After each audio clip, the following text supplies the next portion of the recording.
लखनऊ क्षेत्र के प्रमुख health service provider Medanta hospital, Lucknow ने एक महत्वपूर्ण उपलब्धि हासिल की है।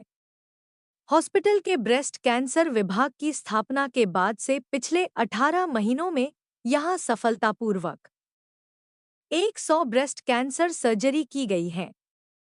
यह उपलब्धि अस्पताल की इस घातक बीमारी से लड़ रहे मरीजों को विश्वस्तरीय देखभाल प्रदान करने की प्रतिबद्धता को दर्शाती है।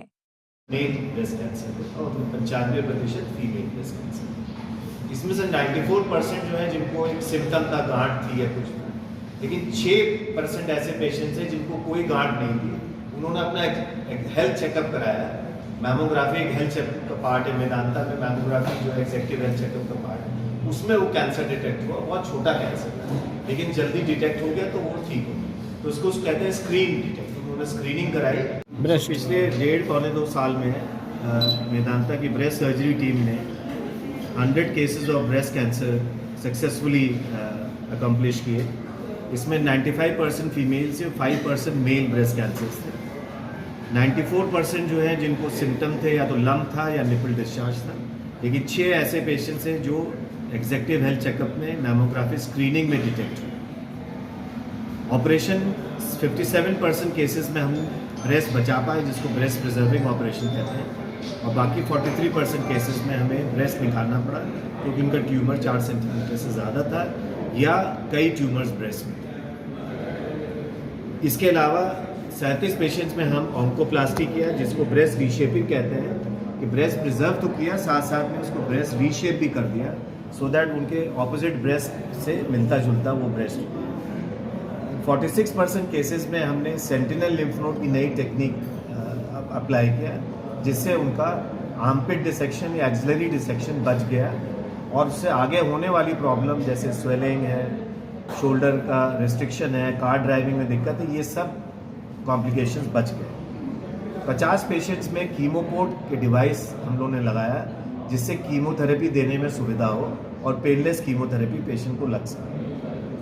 10% पेशेंट्स हमारे रूरल बैकग्राउंड के थे और 90% पेशेंट्स जो है वो अर्बन बैकग्राउंड के थे। 75% पेशेंट्स ने सर्जरी के बाद कीमोथेरेपी की आवश्यकता थी, जिन्होंने मेदांता में स्वयं यहाँ पर कीमोथेरेपी ली, और 50% में रेडियोथेरेपी भी ली। 24 पेशेंट ऐसे थे जिसमें कीमोथेरेपी पहले देनी पड़ी क्योंकि उनका एडवांस ब्रेस्ट कैंसर था, और कीमोथेरेपी देने के बाद फिर उनका ऑपरेशन किया गया। रुकिए सर, आप ही बोल दीजिए, वो फिर हाँ वो रुकिए सर, रुकिएगा, वहीं से कंटिन्यू करेंगे, रुक जाइए। जी सर। जी, as far as age is concern, youngest patient हमारा 31 साल का था और ओल्डेस्ट पेशेंट 79 ईयर्स का था।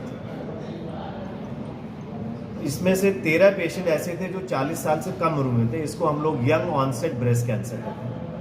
ये इम्पॉर्टेंट इसलिए कि उनकी और बहुत सारी प्रॉब्लम्स होती हैं, जिसको जैसे फर्टिलिटी प्रिजर्वेशन है, ये सब चीज़ें प्रॉब्लम, उनको काउंसलिंग की जाती है और उनका ओवम को क्रायो फ्रीज किया जाता है अगर वो तैयार है इसके लिए, ताकि आगे वो अपनी फैमिली बढ़ा सकें। क्योंकि कीमोथेरेपी से उनका ओवम सारे डिस्ट्रॉय हो जाते हैं, तो उनको फर्टिलिटी उनकी ख़त्म हो जाती है। कुल मिला के स्टेज 1 कैंसर्स 18 थे, स्टेज 2 55 थे और स्टेज 3 27। तो मैक्सिमम पेशेंट्स हमारे स्टेज 2 में थे। हमारे 39 पेशेंट्स थे जिन्होंने आउट ऑफ पॉकेट यानी कैश एक्सपेंडिचर किया।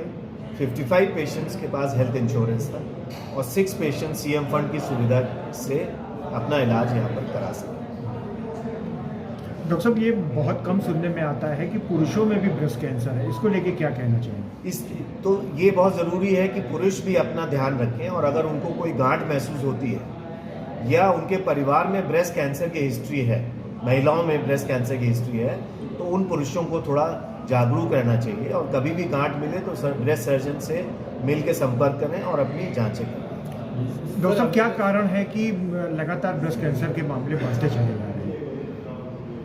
इसके 4-5 मुख्य कारण हैं। एक तो ये है कि थोड़ा हमारी लाइफस्टाइल थोड़ा स्ट्रेसफुल हो गई है, लैक ऑफ एक्सरसाइज है, अल्कोहल इंटेक अगर ज़्यादा है तो वो भी एक रिस्क फैक्टर है, ब्रेस्ट फीडिंग एक प्रोटेक्टिव फैक्टर है, तो अगर ब्रेस्ट फीडिंग महिलाएं नहीं करती हैं तो उनमें ब्रेस्ट कैंसर होने की संभावना रहती है।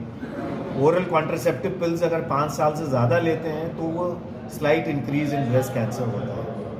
हार्मोन रिप्लेसमेंट थेरेपी जो पोस्ट मेनोपॉजल वुमेन को देते हैं वो अंडर सुपरविजन ऑफ डॉक्टर होना चाहिए। अगर अंडर सुपरविजन नहीं है तो उससे भी ब्रेस्ट कैंसर इंक्रीज होने की संभावना होती है।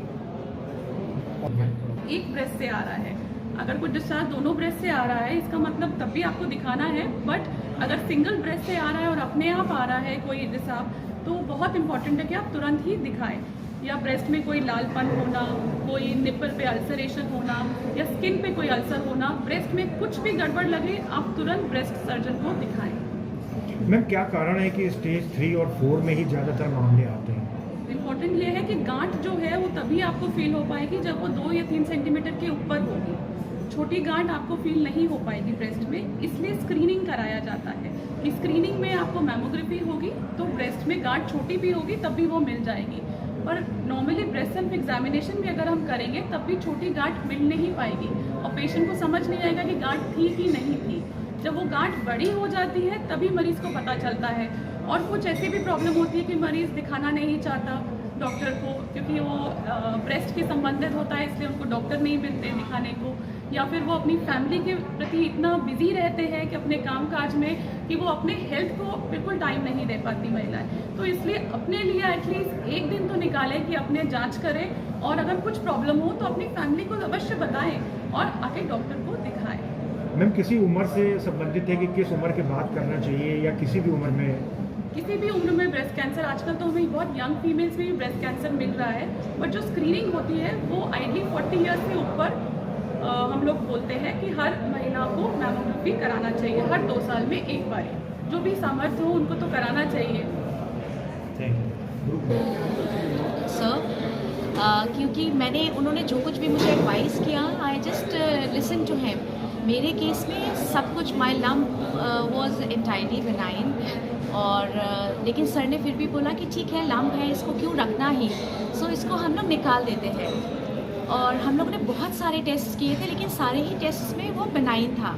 और जब हमने लम्प रिमूव करा सर ने और उसको जब बायोप्सी के लिए भेजा तो उसमें जो है स्टेज 1 का कार्सिनोमा सेल्स डिटेक्ट हुए।